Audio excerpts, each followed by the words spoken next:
Hi friends, welcome back to Simplify India, your ultimate learning partner.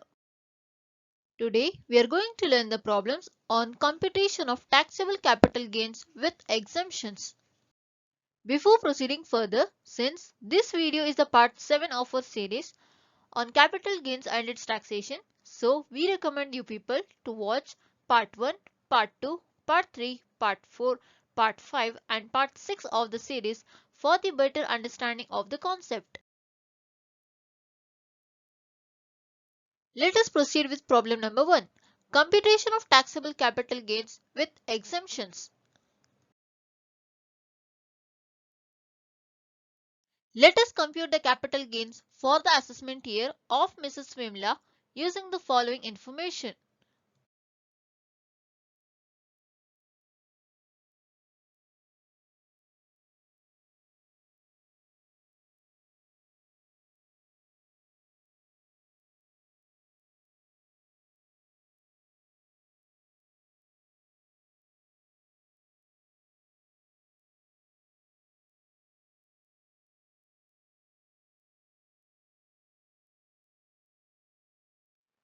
Let us proceed with house 1.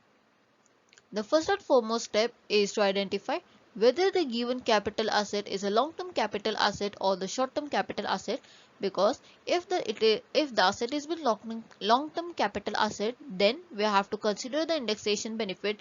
If not, we should not. The first, we have to identify whether the asset is a long-term or the short-term. It has been given in the problem that she got this house from her brother as a gift on 15th 8 2001, and for which her brother has purchased this house in the year 1979. So it means the given asset is a long-term capital asset. So we have to consider the indexation benefit. Let us proceed further with the calculations. First we have to take the sales proceeds or the stamp value. In the problem they have given that she sold the house in the year 30th 9 2018 for rupees 18,50,000. So it has been given in the problem that she is going to sell this particular house for rupees 18,50,000. So we have to take it down in the outer column. Next, less index cost of acquisition. As we know that the formula for calculation of index cost of acquisition is cost of acquisition into CII value in the year of sale divided by CII value in the year of purchase.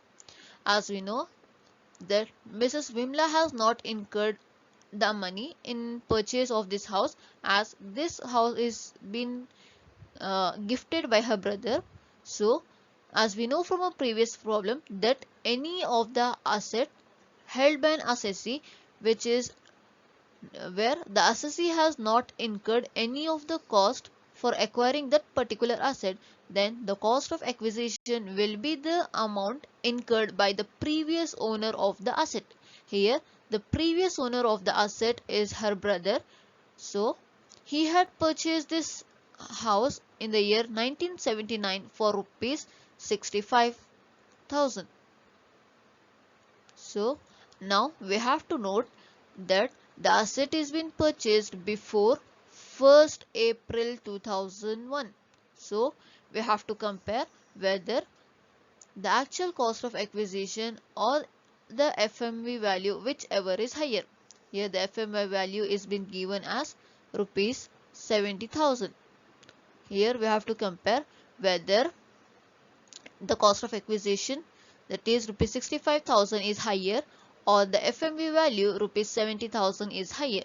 So we know that FMV value is higher than the cost of acquisition.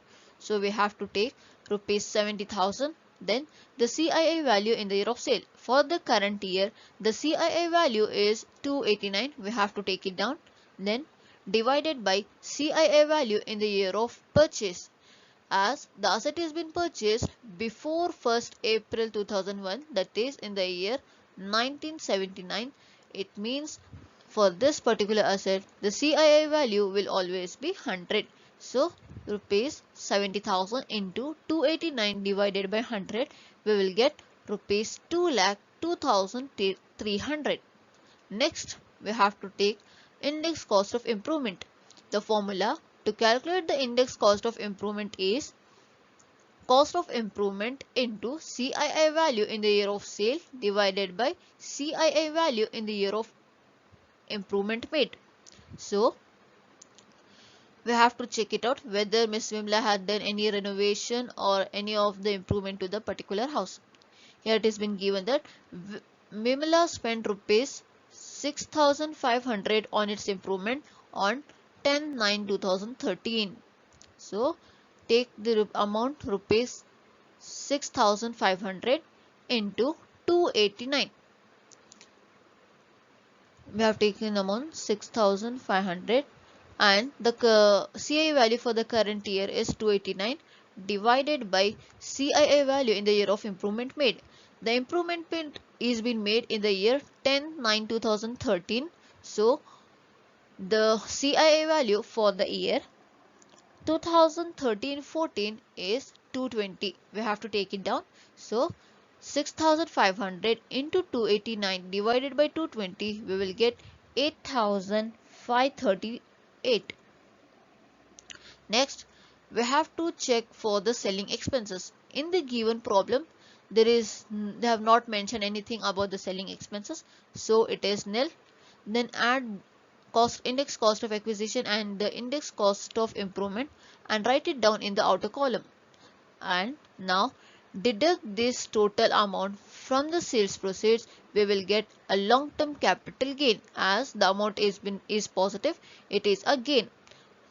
So we got a long-term capital gain of rupees 16,39,162. Here we have to note that she is also purchasing a new house. Once she sold this house for rupees 18,50,000, she is going to purchase another house for her residence on 25/3/2019 for rupees 9 lakh. So recall the exemptions. Here the exemption is sale of a residential house and the purchase of a residential house, which is nothing but the exemption under 54. So we have to deduct the exemption under section 54, which states sale of a residential house and a purchase of a residential house. So less the deduction, as she has been purchasing a new house for rupees 9 lakh, take rupees 9 lakh as an exemption. So deduct rupees 9 lakh from the long-term capital gain. We arrive at net long-term capital gain of rupees 7,39,162. Now let us proceed further with house 2. As we know that first we have to identify whether the given asset is a long-term capital asset or the short-term capital asset. In the problem, it has been mentioned that the second house is been purchased in the year 78. So it is a very long period of time. So we can consider this house as a long-term capital asset. As it is a long-term capital asset, we have to consider the indexation benefit into consideration. Let us proceed with the calculation part. First, we have to take a sales proceeds or the stamp value. It is being given in the problem that she is going to sell this house for rupees 8,50,000. So we have to take it down. The stamp value, that is 8,50,000, which we have to take it down in the outer column. Next, deduct index cost of acquisition. So as we know the formula for calculation of index cost of acquisition is equal to cost of acquisition into CII value in the year of sale divided by CII value in the year of purchase. Here this asset is been acquired by Miss Vimla for rupees 56,000. So we have a cost of acquisition rupees 56,000 here. Next, we have to take it down the CII value in the year of sale. For the current year, we have to consider the CII value as 289 divided by CII value in the year of purchase. The asset has been purchased in the year 78. So the CII value for the year 78 is 129. When we calculate, that is rupees 56,000 into 289 divided by 129, we will get 1,25,458. Next, we have to take index cost of improvement. In the given problem, they have not mentioned anything related to the improvement or any of the renovation. So we have to take it as nil. Next, we have to take the selling expenses. In the problem, they have mentioned the selling expenses of rupees 47,800. So we have to take the selling expenses as 47,800. Now add both the amounts, that is index cost of acquisition and the selling expenses, and write it down in the outer column, that is rupees 1,73,258. When we deduct from the sales proceed, that is 8,50,000 minus 1,73,258, we will get a long-term capital gain of rupees 6,76,742. Okay, here there is she have not purchased any of the another house by selling this particular asset, so there is no exemption given for this particular asset.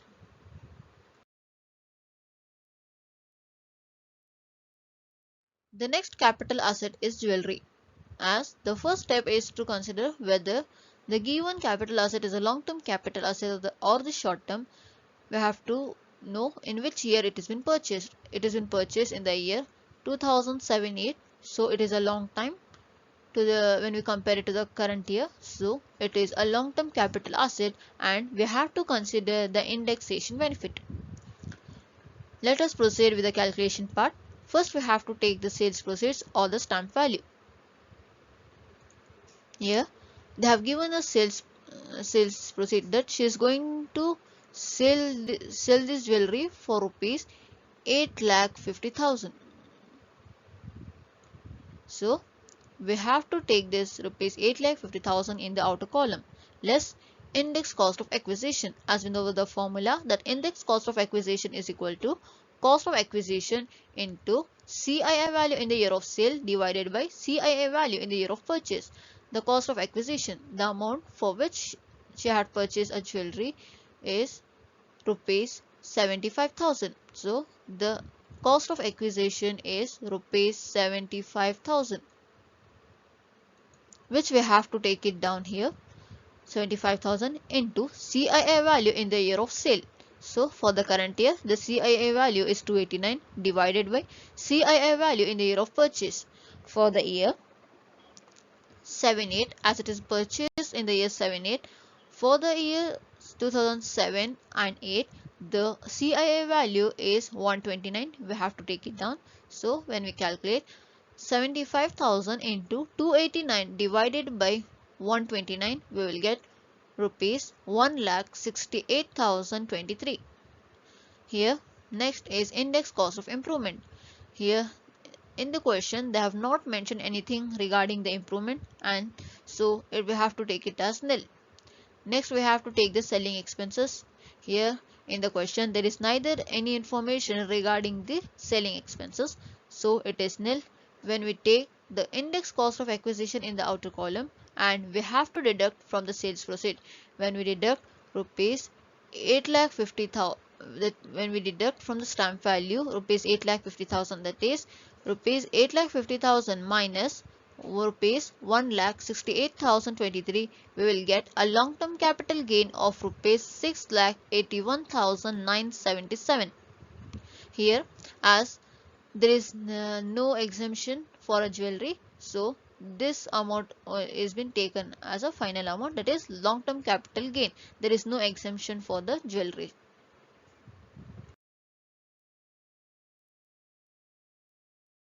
Our next capital asset is a motor car. As we know from our previous videos that any of the movable asset except jewelry will not be considered as a capital asset, but here in the problem they have mentioned that the car is being used in the business, that is it has been used for the official purpose. So as the car is being used in the business, we have to consider it as a capital asset. Now we have to identify whether this particular asset is a short term or the long term. This asset is been purchased by Ms. Vimla in January 2005. Even though it's a long period of time, this particular motor car has to be considered as a short-term capital asset because it is a depreciable asset. For any of the depreciable asset, irrespective of number of months or the years the assessee has hold that particular asset, it will always be a short-term capital asset. So as it is a depreciable asset, so the format changes here. Just we have to take the sales proceeds. From the sales proceeds we have to deduct the depreciation, that is written down value. So from in the given, it has been given that the car is been sold on 1st 12 2018 for rupees 90,000. So the sales proceeds is rupees 90,000, which we have to take it down in the outer column. Next we have to deduct the depreciation, that is WDV, which will be given in the problem. Here it has been given the WDV as on 1st April 2018 is rupees 76,000. So the WDV or the depreciation given in the problem is 76,000. So we have to take it down as the WDV rupees 76,000 when we deduct rupees 90,000, when we deduct from rupees 90,000, that is sales proceeds minus written down value, that is 90,000 minus rupees 76,000, we will get a long term capital gain of rupees 14,000.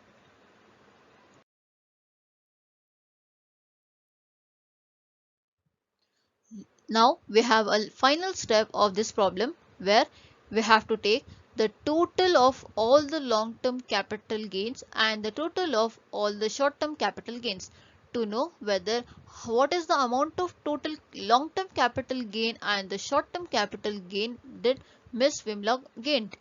Now the first residential house was also a long term capital gain, so we have to take the amount rupees 7,39,162, and the residential 2, which was also a long term capital gain, we have to write the amount rupees 6,76,742, and the third capital asset jewelry was also a long term capital gain for her, so we have to write the amount rupees 6,81,977. So when we total it down all the long term capital gains, we'll get a total long term capital gain of rupees 20,97,881. Next we have to take the total of all the short term capital gains, but Ms. Mimla has only one short term capital asset, so we have to write only one short term capital gain what she had. So that is from motor car, she gained rupees 14,000 as a short term capital gain. So she don't have any of the other short term capital gains, so we have to take this 14,000 itself as a total short term capital gains. So friends, if you like our video and finds it informative, then please do share it with your friends, family and colleagues, and please do let us know the topics in the comment section on which you want us to come up in our further videos. Thanks for watching Simplify India. Please do support us by subscribing our channel.